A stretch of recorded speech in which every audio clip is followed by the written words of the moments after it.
Welcome to Review Recapped. Today we will be showing you an exciting crime thriller movie named 21. Help us grow by subscribing and turning on the notifications, it helps us a lot. Spoilers ahead. The movie opens up showing MIT student Ben Campbell is accepted into Harvard Medical School, but he cannot afford the $300,000 tuition. He is interviewed as a potential candidate for the prestigious Robinson Scholarship, which will pay for all his school-related expenses. Despite having extremely great grades at MIT, Campbell is told that competition for the scholarship is very tough. Ben is urged to write an essay that will make him stand out, an essay that will dazzle the recruiter and make Campbell's personality and abilities jump off the page. During an advanced math class, Professor Mickey Rosa challenges Campbell with the Monty Hall problem, which Campbell solves successfully and leaves him amazed at his mind ability. Professor Rosa invites Campbell to join his special group led by Rosa after class, which consists of young men Troy and Fisher, and women Jill and Kiana. We see that Professor is telling Campbell that how they can make extra cash while studying. He explains the system which involves card counting and to rob big casinos. The team is split into two groups, the spotters, who play the minimum bet, keeping track of the count, and sending secret signals, and the big players, who place large bets whenever the count at a table is favorable.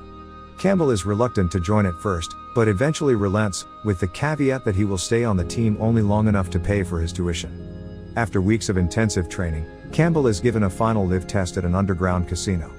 He passes the test and is assigned to be a big player. Professor Rosa takes the team to Las Vegas, where Campbell begins to enjoy the new lifestyle.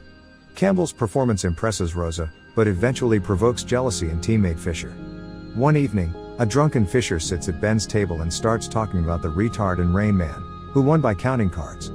He then incites a melee when he spills a drink on another player at the table. Mr. Rosa kicks Fisher off the team and sends him home.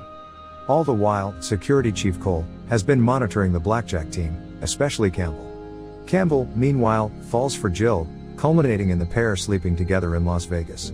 Back at MIT, Campbell, because he is distracted by the blackjack, botches his part of a university project with his friends for the competition.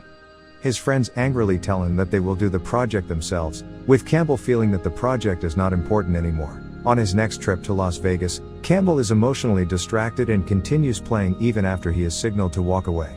An angry Rosa storms out on the group, promising that Campbell will reimburse him for the $200,000 loss. Campbell and his three remaining teammates bankroll the rest of their money and agree to go into business for themselves. Rosa, believed to have gone back to Boston, instead stays and rats out the MIT team to casino security Cole, who finds and apprehends Campbell and takes him to a secluded basement, where he beats him. Coleman releases Campbell with a threat and a dire warning. Campbell returns to MIT only to find a letter telling him that he received an incomplete for one of his classes and therefore won't graduate.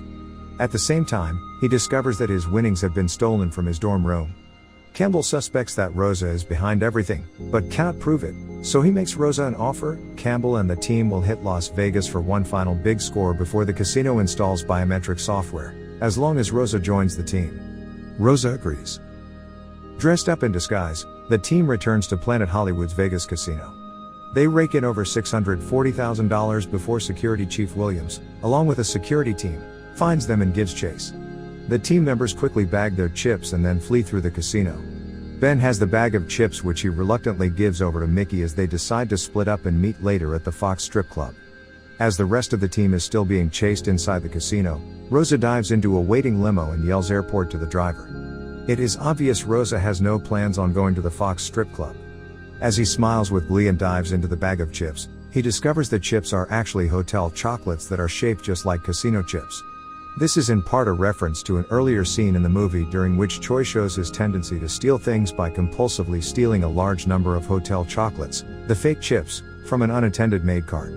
As the movie backtracks, we learn that Campbell and the rest of the team the whole time had a plan not only to make themselves a great deal of money but also to deliver Rosa to Cole Williams.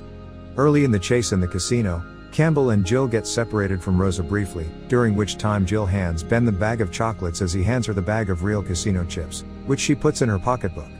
It's also shown that Security Chief Cole Williams and Professor Mickey Rosa actually have a long history of playing cat and mouse in Las Vegas together.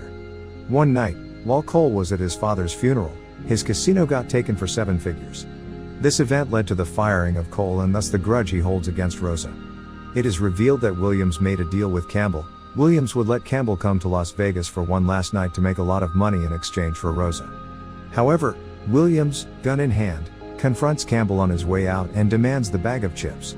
Back in the casino, Williams informs Rosa that he also has a friend who is good with numbers, but he works for the IRS. The movie is told in the narrative voiceover POV of Ben Campbell. When Jill and Ben return to the casino, they not only meet the rest of the team, they also meet his two best friends from Boston with whom he had entered the competition. Campbell says of them, they were pretty good at basic math too. Campbell's summation is that getting his friends back, having really good life experiences, and hooking up with the prettiest girl in school, were all worth much more than all the money they had made counting cards. The movie closes with Campbell recounting the tale to the scholarship administrator, who looks back at him, dazzled. Hope you enjoyed. Thanks for watching.